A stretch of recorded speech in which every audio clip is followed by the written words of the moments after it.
Hey everybody, welcome to How the Sausage is Made with Chris Cosentino, where I talk with chefs, restaurateurs, athletes, philanthropists, and pretty much anybody that inspires me. We look below the surface, behind the curtain, and dig deep into how these people got to where they are today. Wins, losses, and everything in between.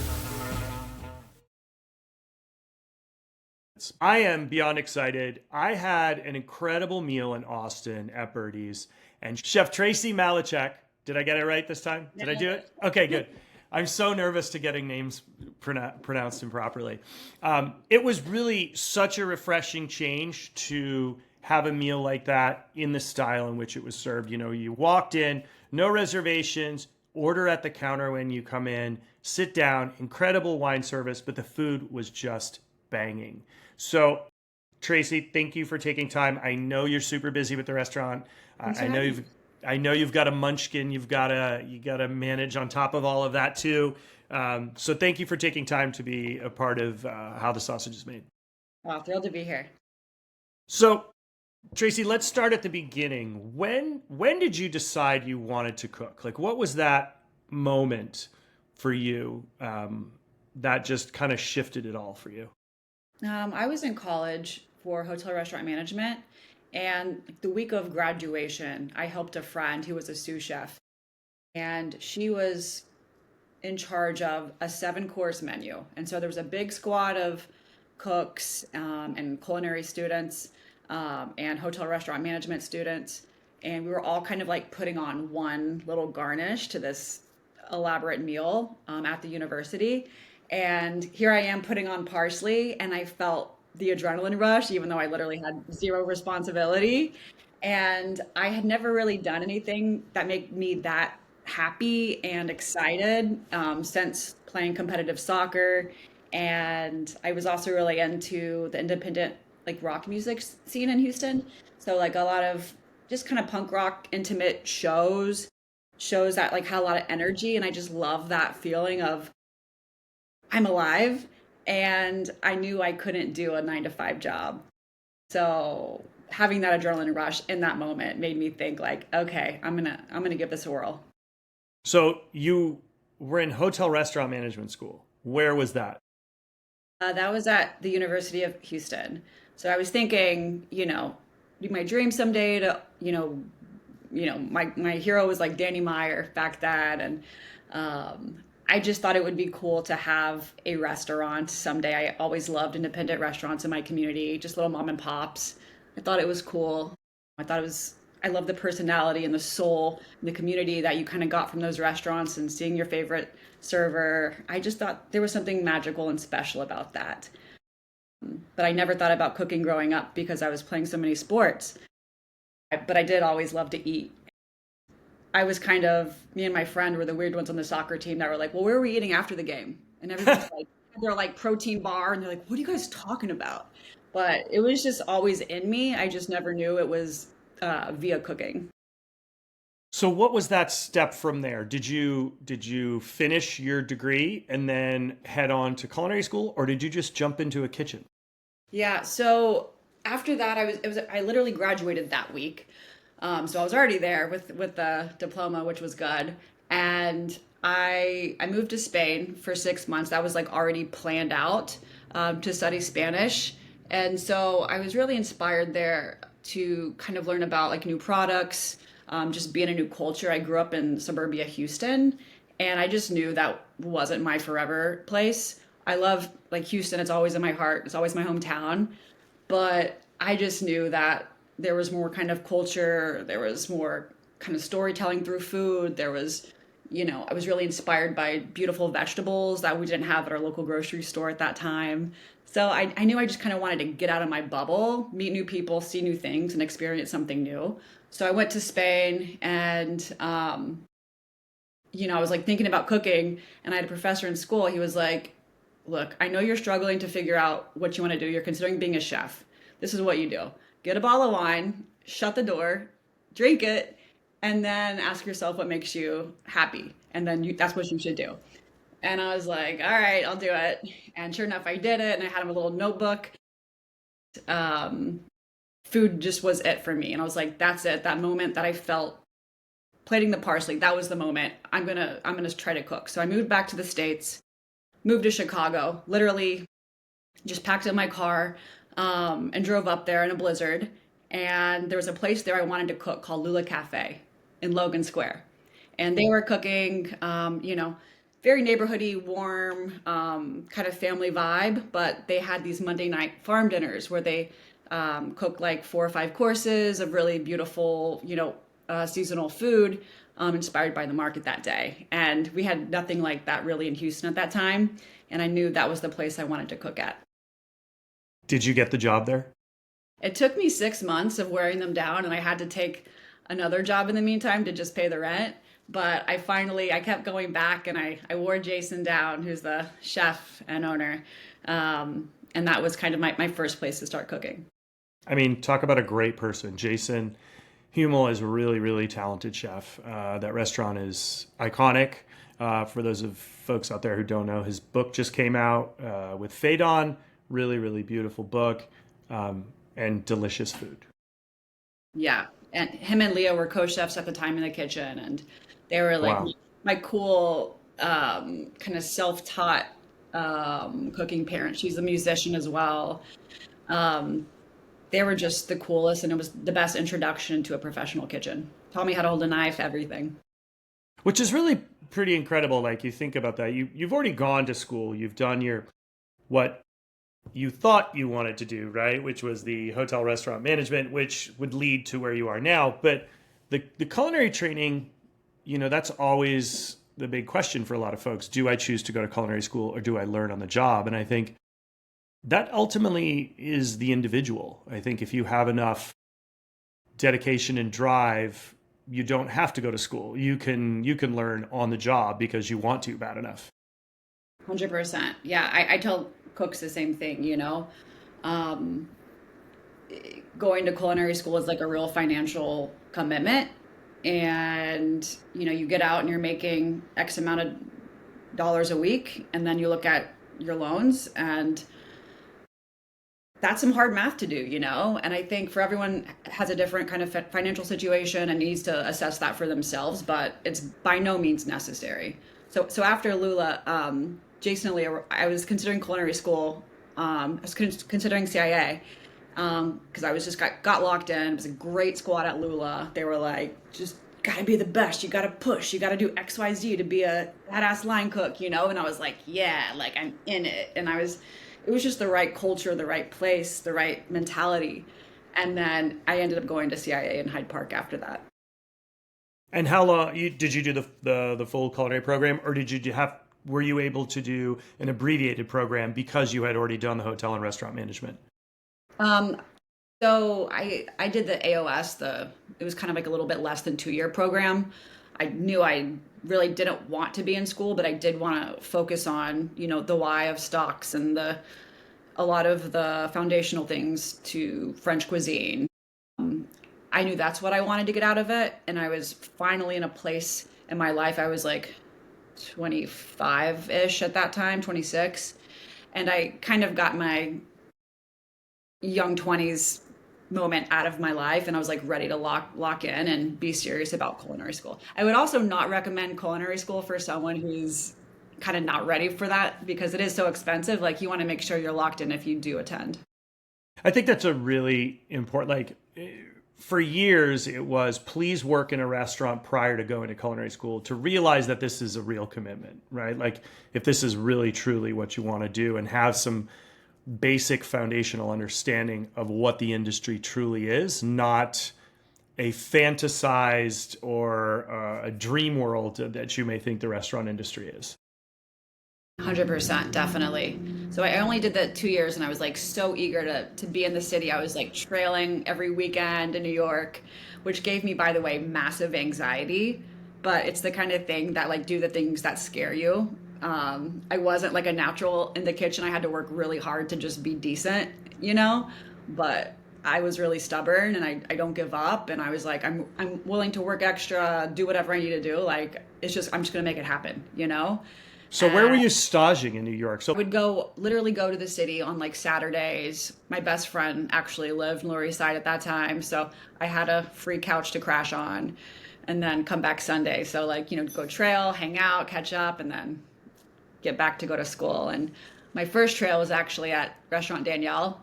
It was my, I think, third weekend at CIA. I was just like hungry, like, let's go. I'm here not just to be at school, but also to be close to New York. And I was at least confident enough that I could walk in a kitchen and not be a complete idiot, because when I first started, I was pretty clueless and had no idea how to behave and, be respectful and how to communicate in a kitchen. I was just kind of scared. So Lula thankfully gave me those kind of foundation, I guess, awareness points, and how to move and how to, keep your station tidy and all of those important, simple, but very fundamental things about being a cook. So I got to trail there, and I got offered an externship there actually. And I said, I'll think about it. And then I trailed at CRU, CRU, when Shea Galante was there. Wow. And then I just liked how I knew like Shea was like there all the time. He was like very in it. It was a very small kitchen, and Danielle was much bigger. And so I wound up externing at CRU. But it was really cool to, just be in those kitchens, feel that energy, that intensity. Because Lula was like, your sweet, friendly kind of neighborhood spot that made delicious food. And then I knew, I was like, all right, I got to put my game face on. Like, I'm a female in this like very male, serious environment. Like, I got to pull it together and like really show up prepared. So yeah, I kind of worked through the anxiety, and I just did it anyways. And what were those experiences like, your internship at CRU? I mean, you're Shea Galante, super talented. I remember when CRU opened, Shea's a brilliant chef. What was that like working with him and that team as an intern? It was very serious. We were open Monday through Saturday. So everyone was on the 6-day schedule. I loved it. Like at the end of the night, he'd be like, you can leave. You don't have to stay up and clean. The guys get paid more than you get paid. And I was like, I don't care. I want to be here. I'm here, And I think all of those things, being around that level of intensity, like you want that respect, even as an extern, like you're not just the extern. It's like, no, I'm an important part of this team. I'm going to show up and kind of behave like that, and I got to trail around. So every 2 or 3 weeks, I'd be on a different station. And then after the last day of the station, he'd make me like a kit, like a kit for a dish, essentially. And he'd be like, you have 30 minutes, go. And I would have to throw together a dish for him to taste, and he would assess and share his feedback, which was completely terrifying. He really talked a lot about balancing flavors and, making sure the acid's there, but it's not too much, and how to tone it down with fat, and, how important technique is to the overall dish. He was kind of like both Italian grandma and French technician at the same time, which I really liked that style. That's actually a really great way to help an intern grow. Of course, you want to rotate through stations. And were you working with people on those stations, or were you responsible for that station yourself every day? No, I was like their assistant, essentially. I was their commis, but I was doing their prep with them and learning how they're making purees and, blending the sauce, and how I learned how to make purees there and sauces is how we make them technique-wise at Birdie's, and we're kind of known for our soups. And I think all of those things trickle back to, I was only at CRU for 5 or 6 months, but if you put in the work and you take notes and you're locked in and show up every day prepared, I think you can gain so much from 6 months externship or, a 6-month stage, but you just have to really show up ready to learn. Foundational base. That was just like that foundation for you that won't ever go away. And I love that. I love that Shea would have you give you a bunch of mise en place and have you prepare a dish after each station experience, because I think that really is a great teaching moment, not only from his point of being a teacher, but also to you as learning and being able to absorb the information, but also flex what you had learned over those past and previous stations getting to that point. That's a great teacher. Yeah, I mean, and granted, I was completely scared. Like the whole kitchen of dudes was like watching me, arms crossed, like, all right, It sounds Plating like it, it. shaking on the spoon, but you have to work through the fear and just keep going. So what was after crew? Where was your next step? So that was like 2009-ish. I did a Corky Clark, who's like this legendary fish chef at the CIA, convinced me to stay on for a little bit and be a teaching assistant there. And he said, it's a year long. I said, I'm sorry, chef. Like, I cannot be in CIA for another year in Hyde Park, New York. Like, I love my time here, but I'm ready to cook and be in New York.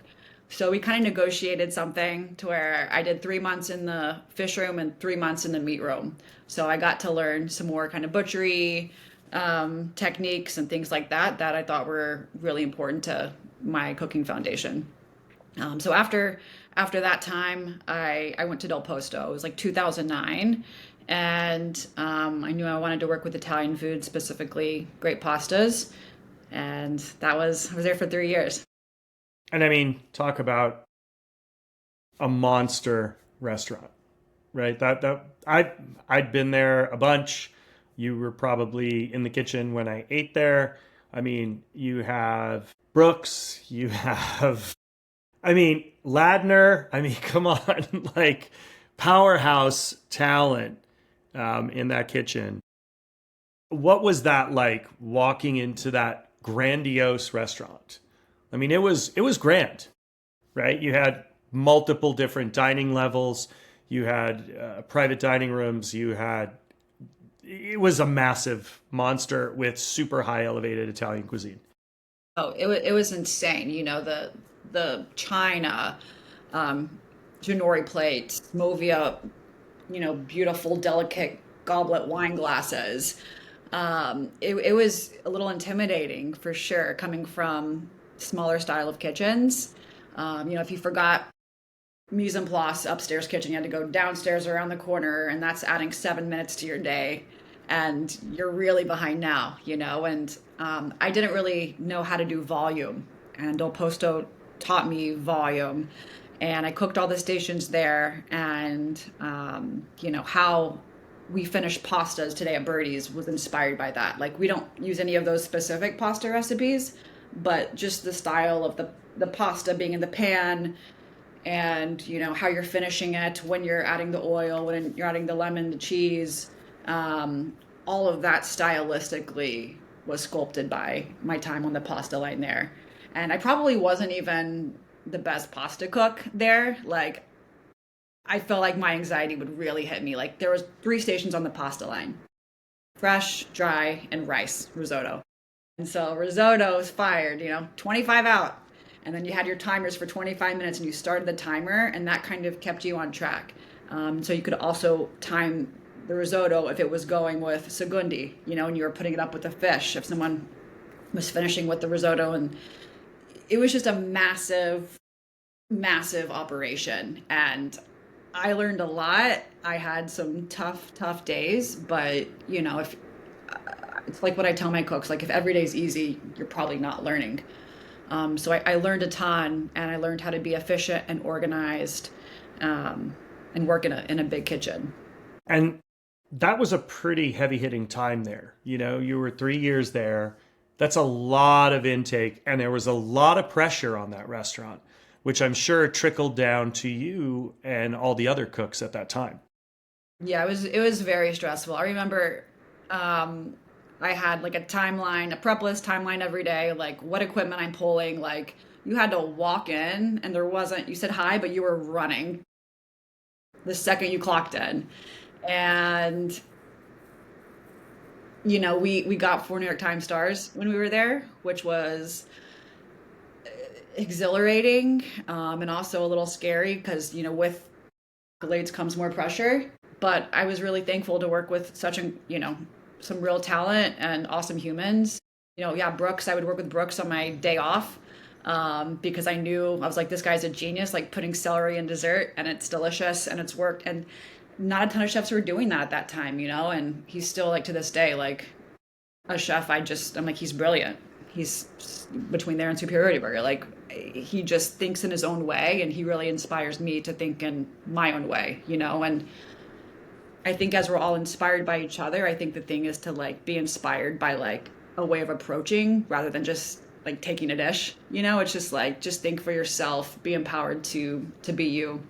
I think that's a really, like, Brooks definitely turned up the volume really hard in the dessert world and really made everybody think quite a bit, especially what he was able to do at El Posto. I mean, especially with the grandeur in the dining room, right? The table side, you know, dishes and presentations was just over the top. And his thought process on vegetables, his thought process on salt and acid in desserts was pretty game changing.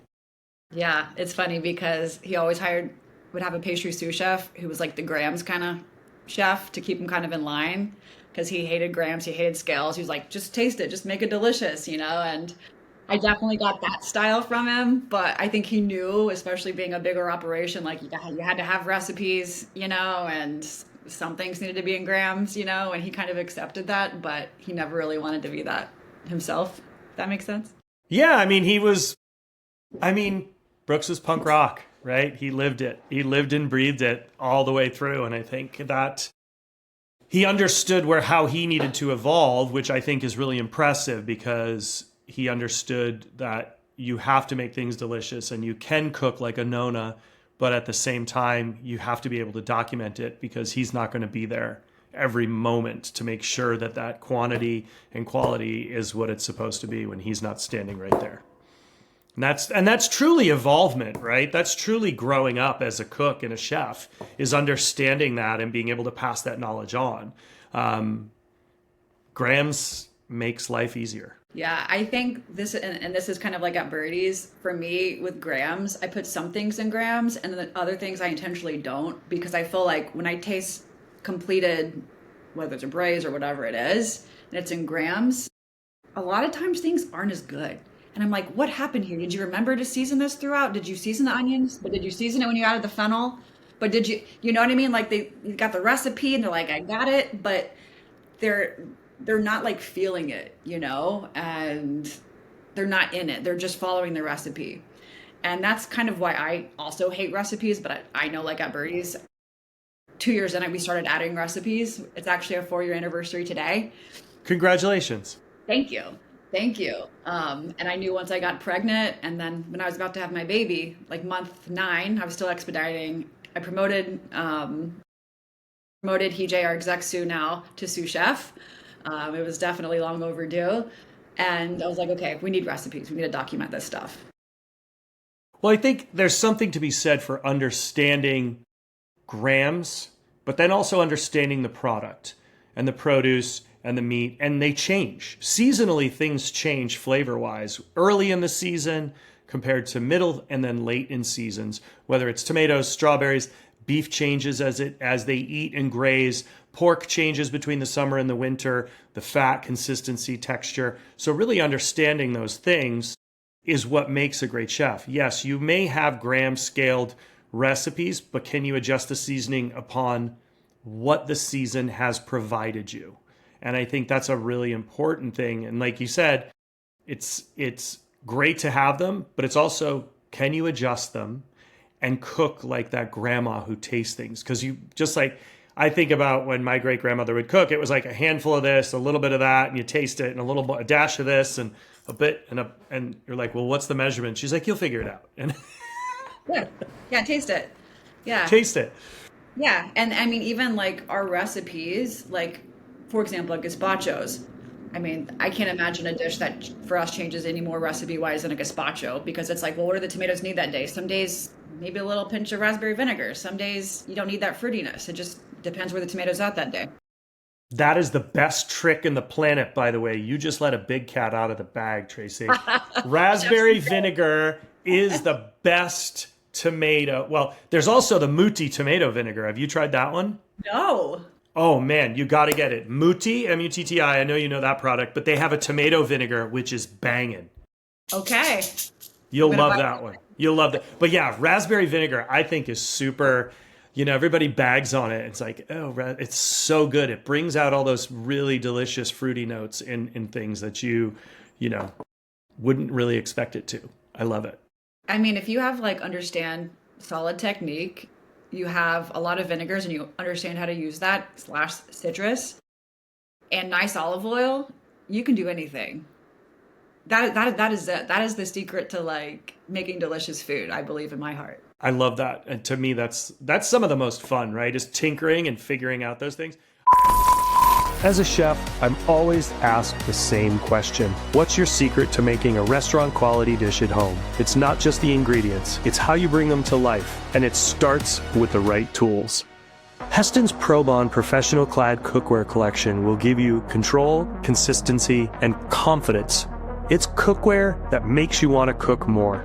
Check it out at hestonculinary.com and use my promo code COOKWITHCHRIS for 10% off your first order. So where are you going now after your experience at Del Posto? Because that's a pretty big stint. That 3 years is a long time. Yeah, so after Del Posto, I went to Blue Hill. I knew I wanted to work more with vegetables and like a very kind of seasonal focused style of cuisine. I kind of like understood a little bit, I think, the cooking language there because Shay was at Boulay for a long time running those kitchens, and Dan Barber also worked at Boulay. I think they cooked there at the same time, is my understanding. So I knew I had like a little connective tissue there. But yeah, I was only at Blue Hill for 6 months, but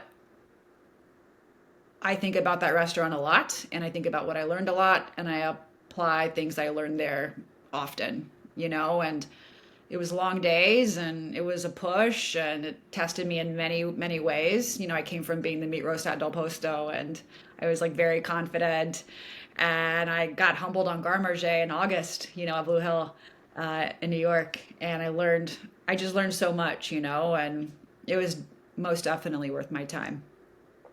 That restaurant was really unique. And for folks out there was Blue Hill in New York, and then there was Blue Hill at Stone Barns. And the New York location was so unique because he would literally clobber you over the head with an ingredient until you didn't want to eat it again till next season, which I loved that concept of. To me, was just tomatoes are here. You're going to not want to see another tomato until next season. Yep. And that is great. And I can see why Garde Manger would just be brutal for you there because of him and that menu and just putting so much raw, in season, in the moment produce, just slamming it right out of that. Oh man, I can totally envision that station right now. and like, what was magical about it, as hard as it was all about like food tasting vibrant and alive, and you're making tomato vinaigrettes, whisking it to order every dish, like tomato salad followed by tomato salad. And, some cooks are like, well, why don't I just make enough for service or like at least half the service? But that's just not what you did there. You made it to order. You tasted it every single time, period, no matter what. And it was delicious and it was vibrant and it was, something that was just in the ground and now it's on your plate and it's, cooked with attention and care and enjoy it. It was really magical. I mean, the days were long. It was like the 10:30 to 2-ish kind of days, and it was a grind. I lost a lot of weight when I worked there. I was like really stressed out. It was a time where there wasn't a lot of talk about how to take care of yourself, and now eating breakfast, that is important. Take care of yourself. But I wake up, crush coffee, a huge cold brew, and then just go, and maybe I have time for a family meal, probably not. And then I eat a piece of pizza on the way home, and tasting throughout the day, and that's some calories. But, if I could talk to myself then, I would have been like, okay, you need to take care of yourself. You need to get X amount of hours of sleep, and you need to be eating protein in the morning, and you need to just keep your, body healthy and full because, your body's a machine. And a good thing about, I guess, the new generation or the new days is we are at least talking more about not only mental health, but like physical health and how important it is, cooking as a sport to take care of your body, and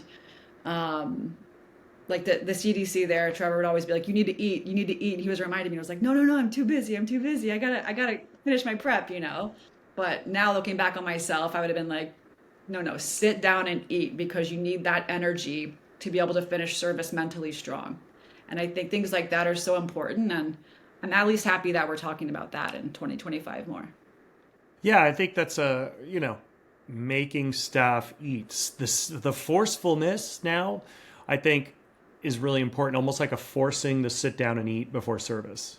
Right? A lot of people would choose not to, but it's like you have to kind of push that because everybody has at that point, at least when we were doing this, when we were younger, we had to, like, I got to power through. I got to be faster than the other guy. I got to get more work done. I have to be more refined, cleaner, more efficient. And it was the goal to improve ourselves and get to the next level. But at what detriment does that come, right? By the end of shift, are you starting to wean down and that's when you're making mistakes? Are you, getting sloppy as the service goes on? Those things happen. And I think understanding that, like you said, now more than ever, it's really important, like, to kind of shift that paradigm and change it. Like, we used to have a jug at the restaurant of electrolyte mix because I started to notice that when cooks weren't properly hydrated, that their food was getting saltier and saltier as the evening went on because their body was craving salt. They were over seasoning the food. Yeah. So their tastes would change. So it's really important to understand those things and recognize if a cook is dehydrated, their body's going to crave salt. So what are they going to do when they're cooking? Oversalt the food because they have to taste it. They're going to oversalt the food. Right? So I think you're like that. I can totally picture those days. I see them in myself. work till you drop. And it was just like, I think a generational time of like strength and toughness and push through and power through and who's the strongest and you know what I mean. And it's just, I'm glad we're past that. I think that there's, you got to do the reps, you got to work hard, you're building yourself, you're building your skills, and so you have to really put in the commitment and the effort and the reps, but also take care of yourself. Recovery is key. Just like any, and like you mentioned earlier, cooking's a sport. Like professional athletes, they have recovery days. They have down days where they focus on what they're eating, sleep, stretching, all of those things. As chefs, we need to look at that for our teams and for ourselves moving forward because they are truly competing, not competing against each other, but cooking truly is a sport. I mean, it's an all hands on all day event. So you're at Blue Hill now, and where do you go from there? Like, you're doing pizza at 2 a.m, walking home, and what was that moment in your head? You're like, where am I going next? Mike Anthony's absolutely wonderful human, absolute wonderful human, brilliant chef. I met Mike Anthony when he worked for Wayne Nish. Yeah, it was at March. Way when I volunteered at an event. It was, and we were like I think the whipping boys for that event. We were at he was being whipped by Wayne, and I was being whipped by Jean-Louis, and we just stood there and took it. It was awesome. Long time ago. I loved working with him. It was a lot of fun having those 4 days with him there, and I've always been enamored by his skill and his ability to lead a team and run a restaurant. It's just really impressive. Just a great person. It's funny you mentioned that. Do you remember that's the first place we met? I sat in the dining. Yep, I sat in the dining room. Tatiana and I came because Farmer John told me that we needed to go check it out. And wow, yep, that's incredible. Yeah. I met you both there. I remember. It was so beautiful. The windows, just like all of it. Like, such a cool space, so delicious, in such a unique environment. And I think that's what really was really cool about it, is because it bridged a gap. You were doing something so unique there. And but yeah, I remember that to this day. Like, there's those times where you meet people and you remember, you're like, wow, this is really cool. Oh, wow, this is such a cool person. And you put all those pieces together. That's why, I was laughing about it the other day. I was like, I don't know if she remembers. It's okay. No, it's hard. Like you see so many, and that's the thing. You see so many people when you're working, right? So many guests come in and you talk to so many people and you've seen them before somewhere and you don't really remember. I have the worst memory. People are like, hey, I met you at, and I'm just like, so thank you. It's so great to see you again. Like I just kind of play it up because my brain is just a jargle of garbage inside. But like I don't know what it is, but I can remember time and place. But I remember those moments, and it's, it was really cool. I remember specifically him pouring wine for us and him recommending wines for us and champagne. Oh, yeah. I remember it to the T. Well, what I do remember specifically was he took the pomp and circumstance out of wine. He made it really fun, right? He knew that we weren't going crazy big. He knew he wanted to try some fun things. And he just we had fun. And that was the cool part, is we had fun. The whole experience was fun. So yeah, I love that. Yeah, those are the things that I think are really special about what we do, is those memories, those memories that we can imprint that last. That's amazing. That's absolutely, I can totally see him doing that too. 100%. Knowing his candor and straightforwardness, I can totally see it. That's hysterical. Yeah. Go our job. So what happened next? You are at the restaurant, you're talking about, doing your own project someday. What is the next step? Wow. So this came down to a coin flip to move to Austin. That's crazy. So yeah, here we are. And you get to Austin. Had you looked at spaces? Had you guys visited at all? Or was it just go and figure it out when you get there? Very well. So we had the model itself is brilliant. I mean, when I sat down and ate, it was really fun. And you bridge the gap. I mean, I've never felt that in that style of environment before. And I was really blown away by it. The experience, like the food, the service, it didn't feel, to me, coming up, placing the order, the counter, then sitting down, it didn't feel any different. It was just, it felt right. That's to me what was so great about it. It just, the whole experience felt great. And the excitement in your staff, I could see it in the whole team. And I've watched, and you guys do pop-ups in there when you guys give your team a break, which gives the local community, somebody else, an opportunity to kind of shine while you guys are taking a break. I think that's really brilliant. You really hit the nail on the head with a model that, unfortunately, us Cro-Magnons never figured out, like us old dudes that couldn't evolve. And I'm sure our job has told you, I keep going, dude, how the fuck did you do this? How the hell did you guys come up with this model? And I'm blown away by it. And it's really, you made it accessible for so many. So people can either go real big or they don't have to go so big. And whether it be with wine or adding on food, it hits all the marks. Wow, that's amazing. So you're now 4 years today, which is amazing. And yes. You and I just spoke about it prior to getting on the call. You've changed the program now, where it's not, it's a prefix, correct? You're giving them more education, right? You're just, whether it's cooking French Riviera or doing a Korean pop-up or, Italian American, those are all different techniques and styles that really lend itself well to young cooks learning, or anybody, right? Like being able to, like you said, have the technique and just keep building on that foundation. I'm curious with your pesto, because I use multiple types of basil. I don't just choose to use one. Oh. When I do. Yeah, I blend basils. I'm curious as to yours, because I use the nuts and the cheese as a garnish because we have so many issues with allergies nowadays that I don't blend in the nuts or the cheese. I use them as the garnish, but I do 4 varieties of basil in the mix. Ooh, wow. Sorry, that's not fair. Well, I use Genovese, I use Thai basil, and then I use holy basil, which they called it. The lady had the other day next to the Thai basil, and then lemon basil all together. Nice. It's just something different because I don't add the nuts and the cheese. So I'm curious how you do yours. Do you blend in your nuts and cheese, or do you keep them separate? We do. Yeah, You do. we. Yep. Way. That's always fun to deliver it and drop it and pull the piece of tape off if you leave the plate. Like, this is guaranteed. See the tape? That guarantees there's no nuts in this. It's funny. Like, it makes guests feel better.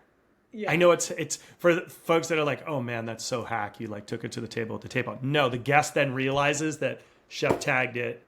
They know it. And then you're pulling the tape off at the table and you're like, this is for you, Yeah. And then I think that's a nice gesture, but some people I'm sure may not. Yeah, just like nice. Yes. And you're allowed to. So let's talk a little bit about social media versus real life and what your thought is on that. Because as we all know, people view the restaurants now, and a lot of restaurants are seen very differently than they actually are because there's such a high focus on visual imagery, and the real life kind of gets pushed aside. Like, things go wrong. Things get pear-shaped in a restaurant. What's your thought on all that? Yep. There is. We all have. I mean, I agree with you. I think there needs to be a little more reality of what the day-to-day life is. Like, hey, look, driver showed up. It's 4:30. We were expecting them at noon. Like, those things are real. Like, they don't realize how many pieces of time and moment go into each day. Like, somebody shows up 30 minutes late, you're kind of screwed with a delivery. But when they show up 4 hours late because their truck broke, or your refrigerator died, or the dish machine's broken, or a drain clogs, that affects dinner service and the guest experience. And then people don't realize what's really going on and how many moments and things we're juggling. We're not just culinarians and cooking and technicians. We are dealing with HR, we're dealing with food costs, we're dealing with P&L statements, we're dealing with their broken refrigerator, AC units, plumbing, parking, right? All these things that we don't talk about. And I think the guest could benefit from understanding what's really going on behind the doors. Where you're going with this? Well, I just think it's honesty, right?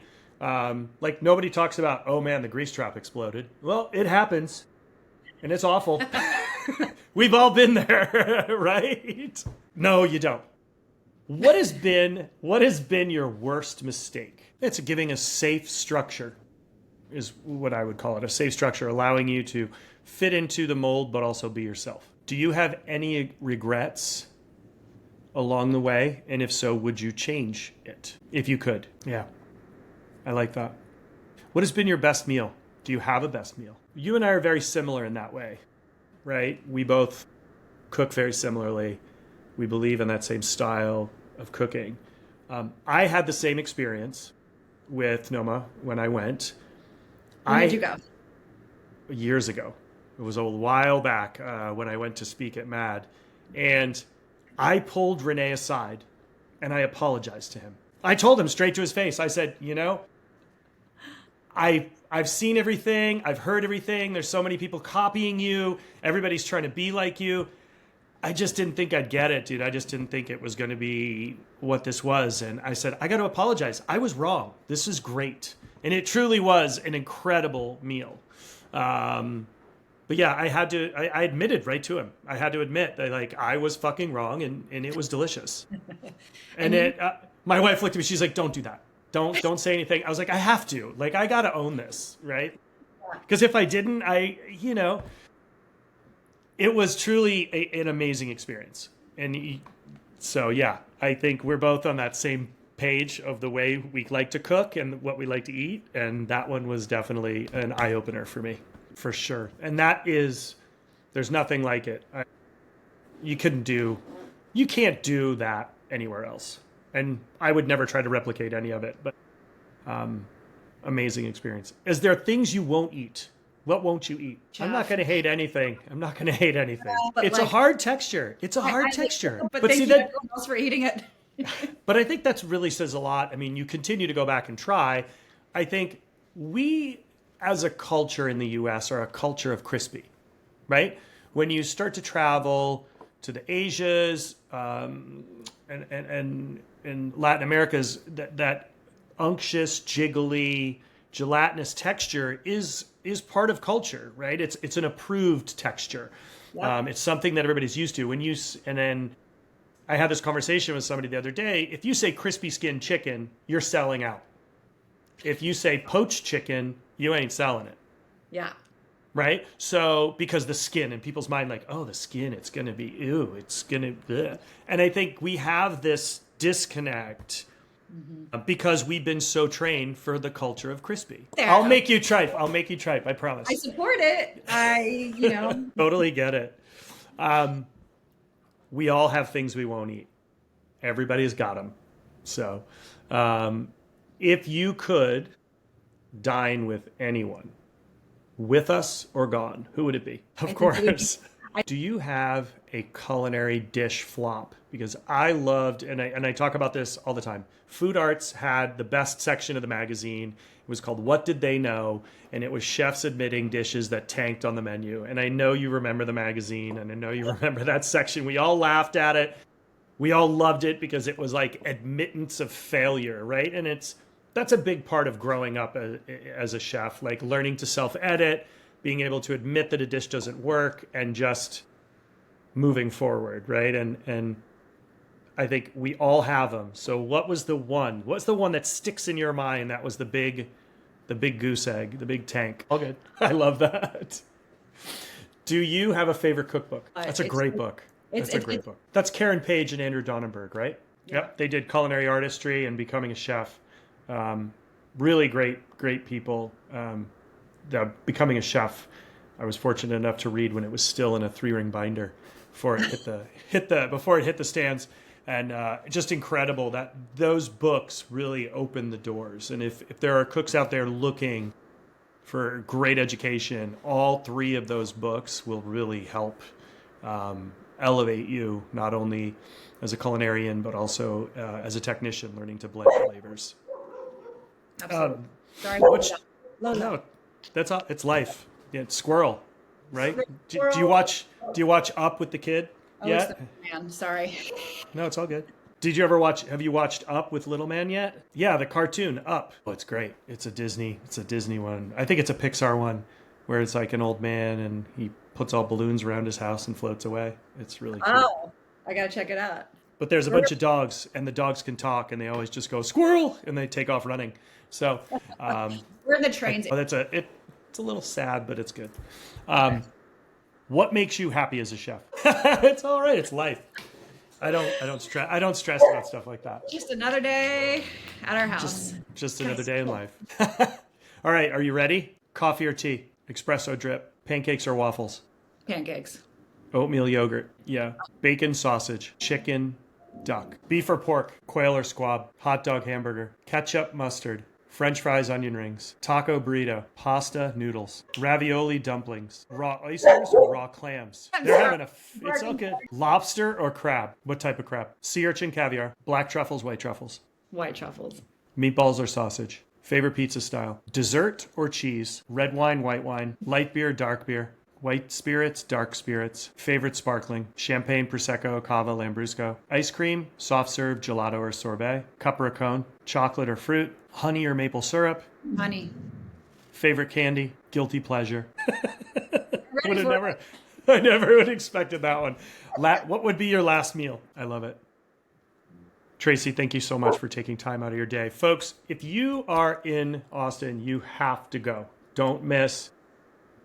You got to go. I promise you, you won't regret it. If they want to follow you on social media or the restaurant, do you want to give those out? There you have it, folks. So make sure, head to Austin, go visit Chef Tracy and our job. Go to Birdie's. It's delicious. And thanks for joining us today. Thanks, Tracy. Thanks for listening to How the Sausage is Made. If you've liked what you've heard today, please make sure to like and subscribe. And don't be afraid to tell your friends about it.